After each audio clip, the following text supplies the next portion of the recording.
اب 483 نمبر حدیث پاک پر آئے تھے، لیکن میں نے عرض کیا تھا کہ اب جو آگے کئی حدیثیں آ رہی ہیں کہ جن میں نبی کریم صلی اللہ علیہ وسلم نے جہاں جہاں نماز پڑھی، حضرت عبداللہ ابن عمر رضی اللہ تعالی عنہما کا خاص طور پہ ان جگہوں کو تلاش کر کے وہاں نماز پڑھنا، اور پھر آپ کے صاحبزادے حضرت سالم رضی اللہ تعالی عنہ کا بھی وہاں نماز پڑھنا ثابت ہوتا ہے، تو وہ بھی انشاءاللہ آپ کی خدمت میں عرض کریں گے۔ اور اس کی شرح تمام لوگوں نے یہی لکھی ہے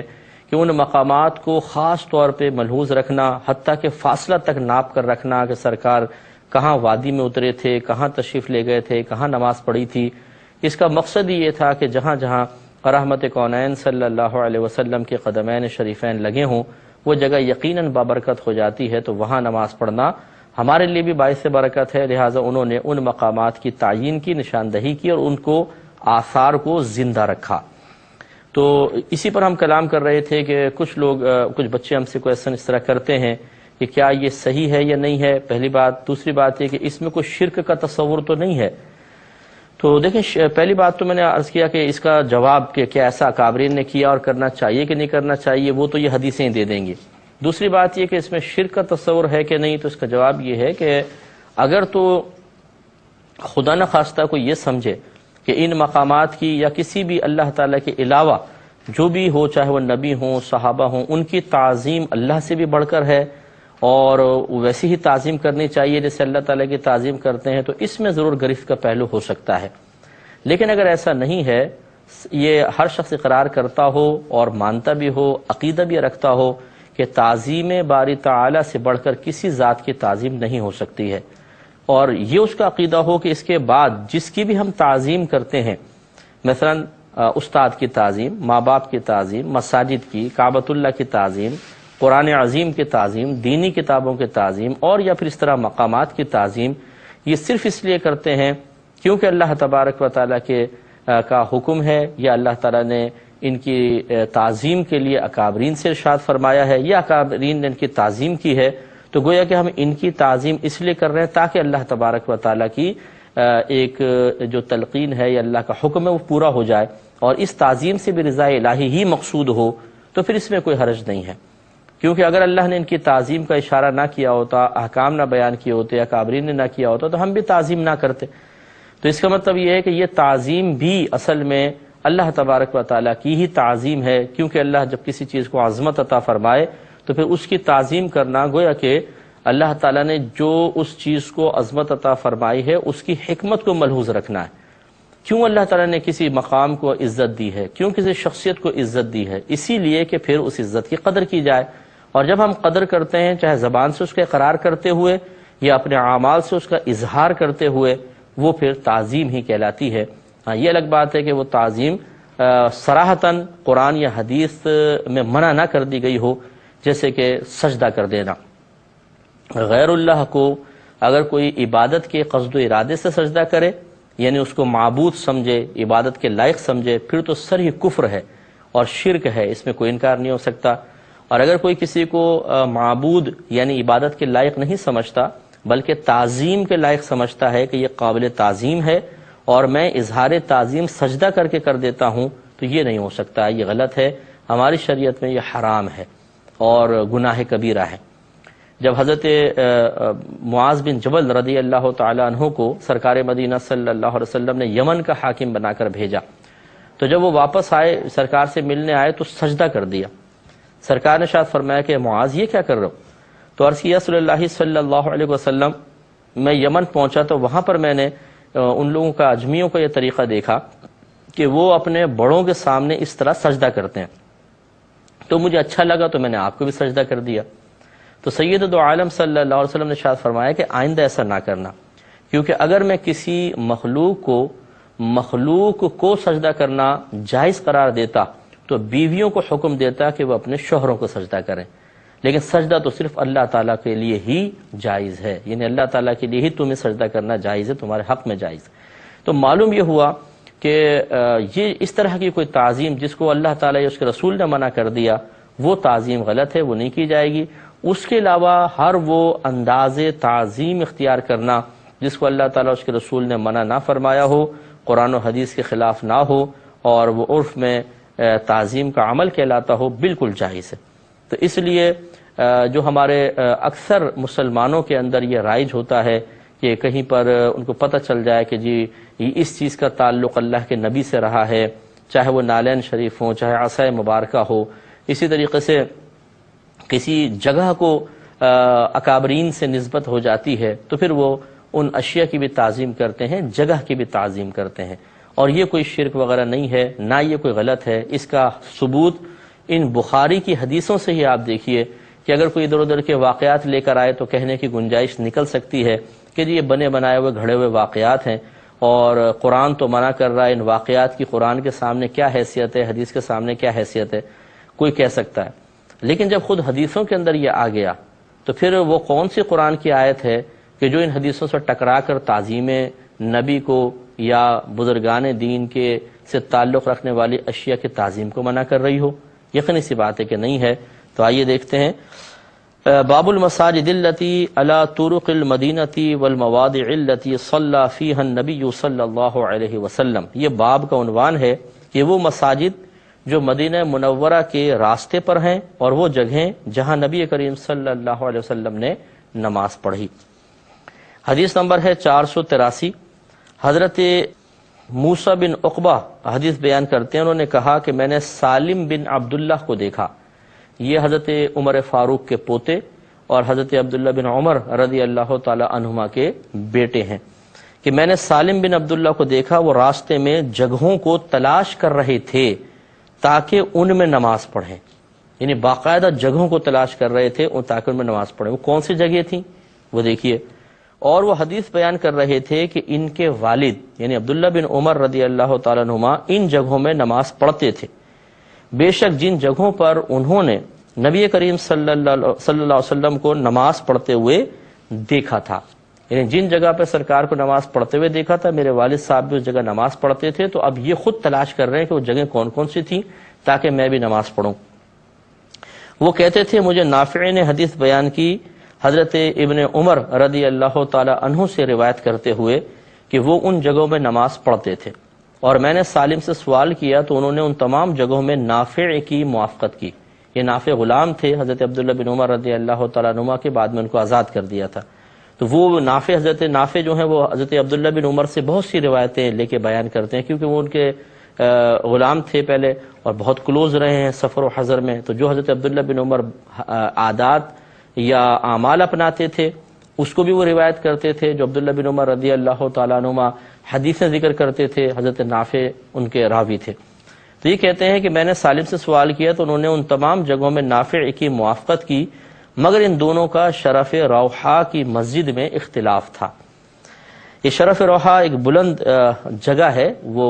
اس کا نام ہے شرف روحا۔ یہ قبیلہ مزینہ کی بستی ہے جو مدینہ منورہ سے 2 راتوں کی مسافت کے فاصلے پر ہے،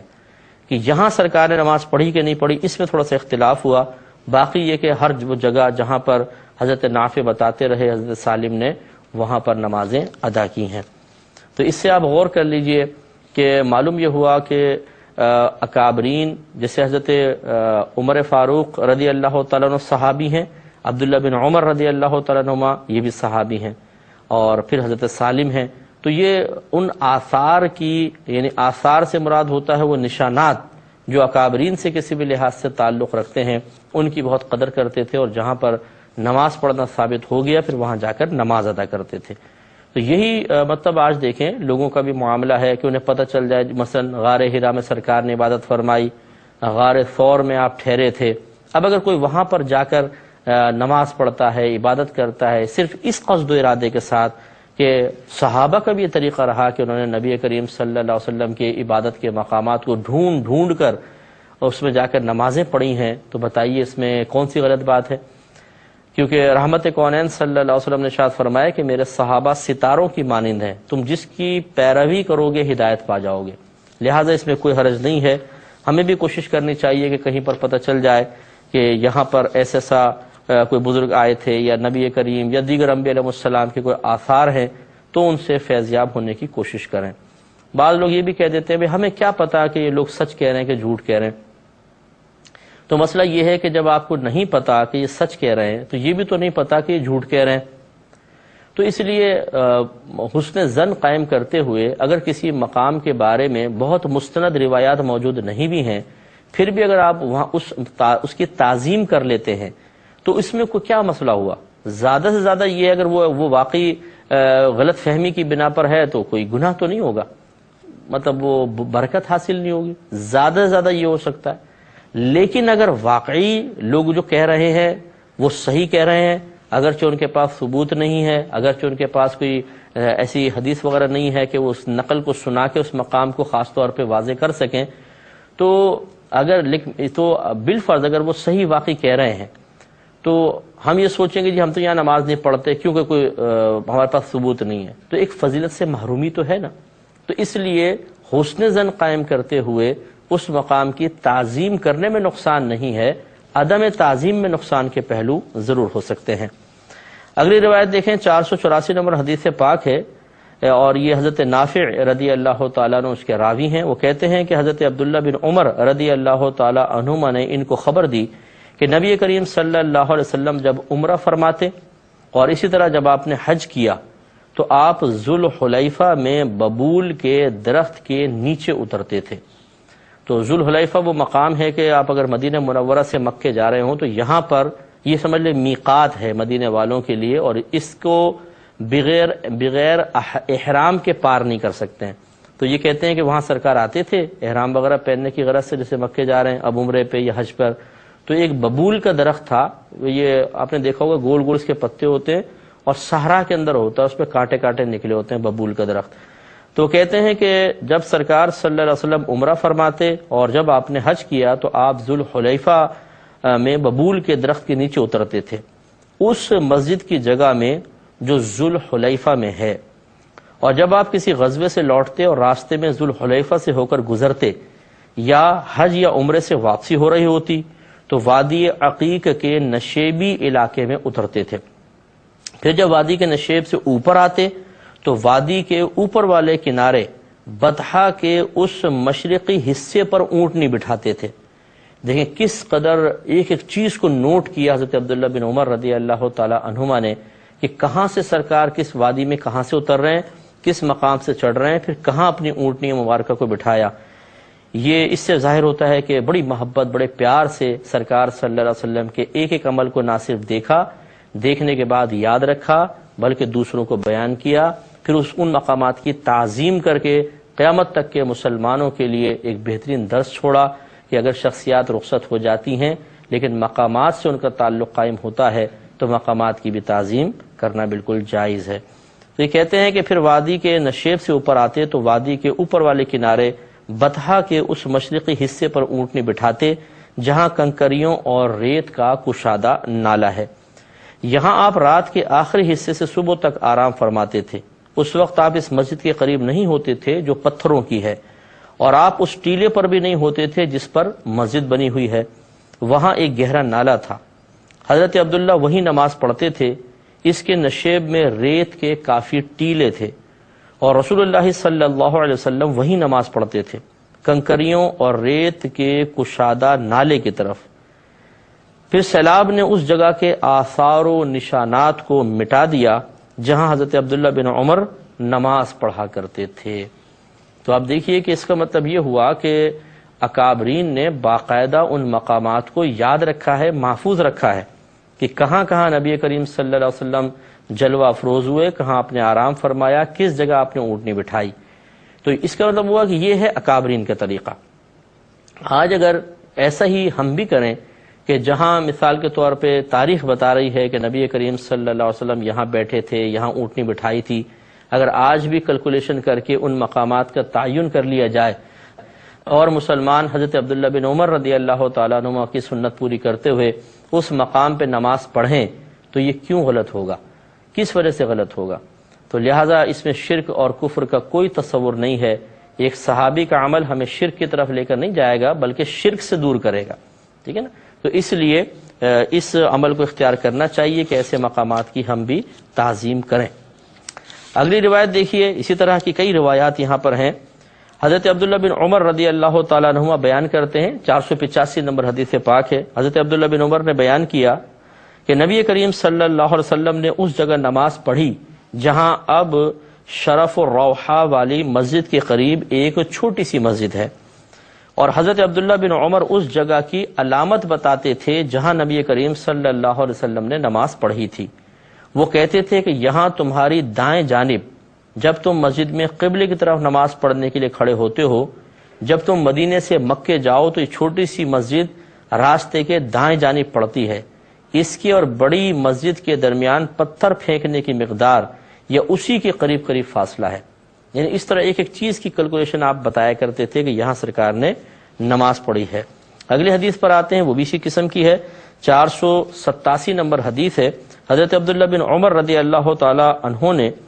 ان کو حدیث بیان کی کہ نبی کریم صلی اللہ علیہ وسلم ایک بہت گھنے درخت کے قریب اترتے جو رویثہ کی بستی کے قریب ہے، راستے کے دائیں جانب اور راستے کے سامنے نرم اور وسیع جگہ میں،